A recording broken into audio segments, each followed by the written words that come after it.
Assalamualaikum warahmatullahi wabarakatuh. Salam sejahtera buat semuanya. Kali ini saya akan menjelaskan tentang biaya overhead pabrik di pertemuan ke-9, yaitu masih di mata kuliah akuntansi biaya. Oke. Di sini saya akan menjelaskan tentang bagaimana atau karakteristik, faktor-faktor, dan apa saja dasar yang digunakan untuk pembebanan BOP, serta perhitungan tarif BOP dan menganalisa selisih BOP. Oke, yang pertama, pokok pembahasannya yang sudah saya jelaskan tadi, yaitu karakteristik dan manfaat tarif BOP, faktor-faktor yang harus dipertimbangkan dalam penentuan tarif BOP, dasar-dasar yang digunakan untuk pembebanan BOP, perhitungan tarif BOP tunggal, dan analisis selisih BOP. Kemudian, apa sih BOP? BOP adalah biaya overhead pabrik di mana bahan baku tidak langsung dan tenaga kerja tidak langsung, serta biaya-biaya tidak langsung lainnya yang tidak dapat ditelusuri secara langsung ke produk selesai atau tujuan akhir biaya. Jadi artinya adalah biaya overhead pabrik itu adalah biaya bahan baku yang tidak langsung. Jadi biaya-biaya yang tidak langsung atau yang timbul dalam pencatatan perusahaan. Jadi itulah BOP, atau biasa BOP itu yang tidak dianggarkan tetapi terjadi, seperti itu.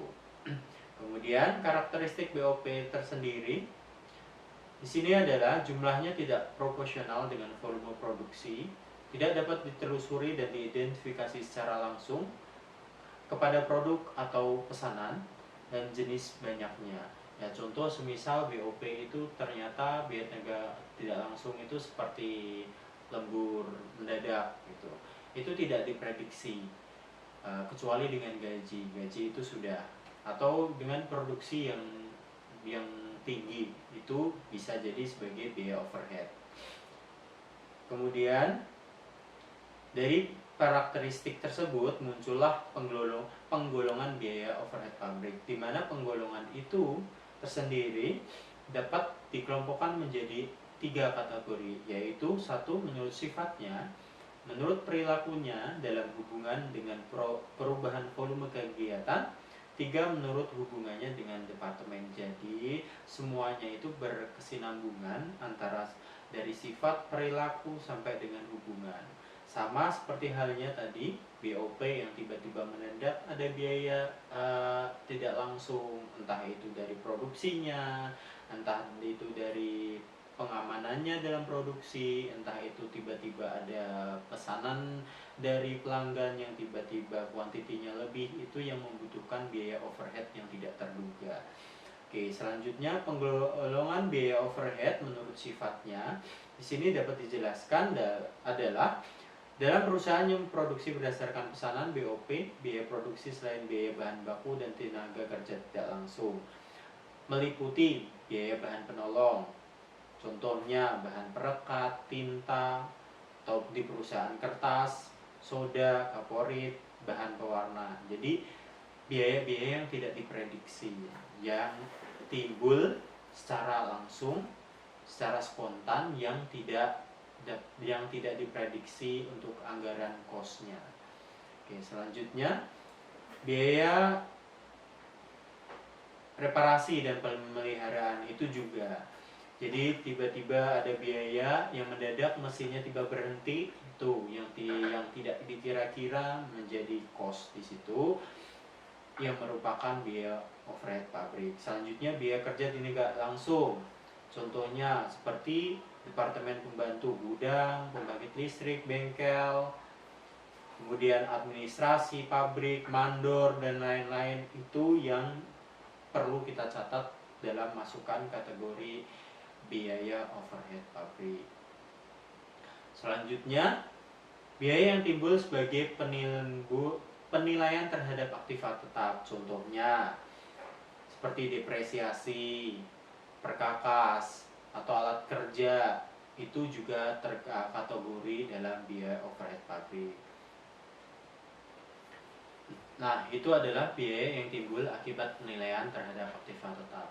Ada juga biaya yang timbul akibat berlalunya waktu. Contohnya seperti asuransi, entah itu asuransi mesin, entah itu kendaraan, kecelakaan karyawan, dan lain-lain. Itu adalah biaya-biaya yang tidak diprediksi. Jadi, artinya adalah biaya yang tidak terdapat dalam anggaran perusahaan atau budget perusahaan, itu yang dimaksud dengan BOP secara lebih ringkasnya. Kemudian BOP overhead pabrik secara langsung memerlukan pengeluaran uang tunai. Contohnya seperti biaya listrik. Biaya listrik pun juga kita tidak tahu, tiba-tiba ada pesanan terlalu tinggi, akibatnya mesin itu harus running dan running terus.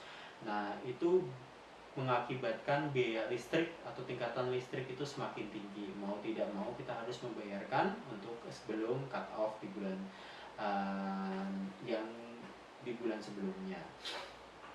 Oke, selanjutnya di poin berikutnya adalah penggolongan biaya overhead pabrik yang berhubungan dengan departemen. Contohnya BOP langsung, departemen, gaji mandor, departemen produksi, kemudian biaya depresiasi mesin, kemudian BOP tidak langsung, contoh biaya depresiasi yang dipakai dalam gedung pabrik. Contohnya seperti biaya yang timbul akibat produksi, yang sehubungan inilah yang dimaksud dengan biaya overhead pabrik yang berhubungan langsung dengan departemen.